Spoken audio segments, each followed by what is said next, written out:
I would like to hand over our petition and our open letter to the President, His Excellency President Jacob Zuma, the President of the Republic of South Africa. There have been many people here that have joined the call to stand up for unity and prosperity of this continent and peace. I would like to just read out the petition. Some of it is taken from the statement that I read, but I would like to read out the petition so you know what we are giving you. And attached to the petition is the signatures of everybody that today stands up and says, as Africa, we are one and we stand for peace and unity.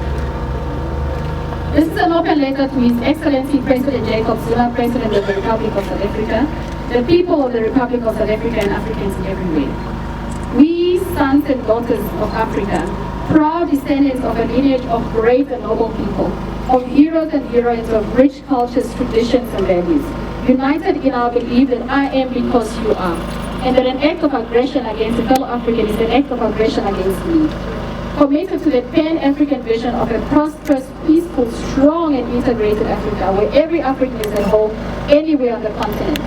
Recognize that recent events in South Africa threaten these ideals and the hard-won gains of our continent. Take an uncompromising and united stand for peace, dignity and respect for all humanity.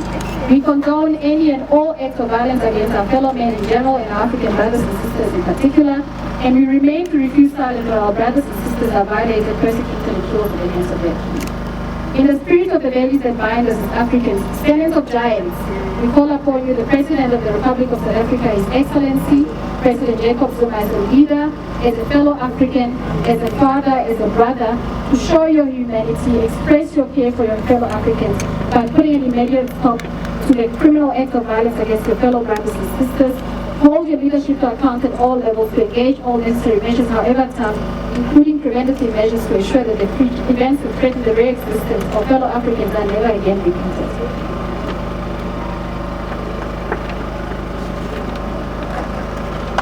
To the people of the Republic of South Africa,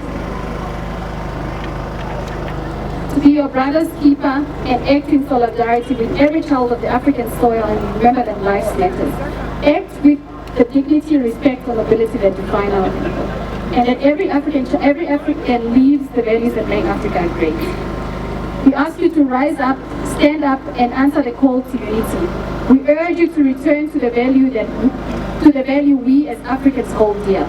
We call you to cast a thought to the past, recall where we come from and how far we've come, through our solidarity with each other, and rediscover the vision of the future we aspire to as a continent. We, as sons and daughters of Africa, take a stand that this generation and the generations to come shall all live freely in a united Africa. We implore you, our brothers and sisters, to stand with us. Thank you, and this is the petition that we're handing over to you, including the signatories to the petition as evidence of us standing here today as a united force.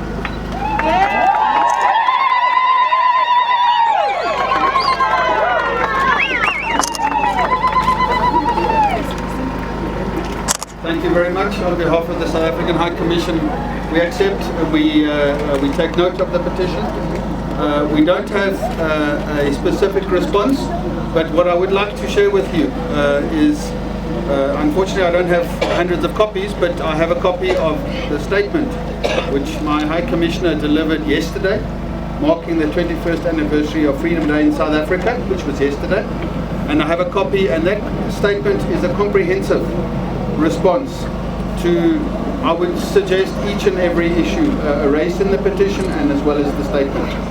It is too long to obviously read, but what I would like to say is that we do join you in solidarity regarding the condemnation of these acts. What the statement also does, it goes beyond just the mere condemnation from the South African government side. It also looks at what measures are being put in place by government to address the issue.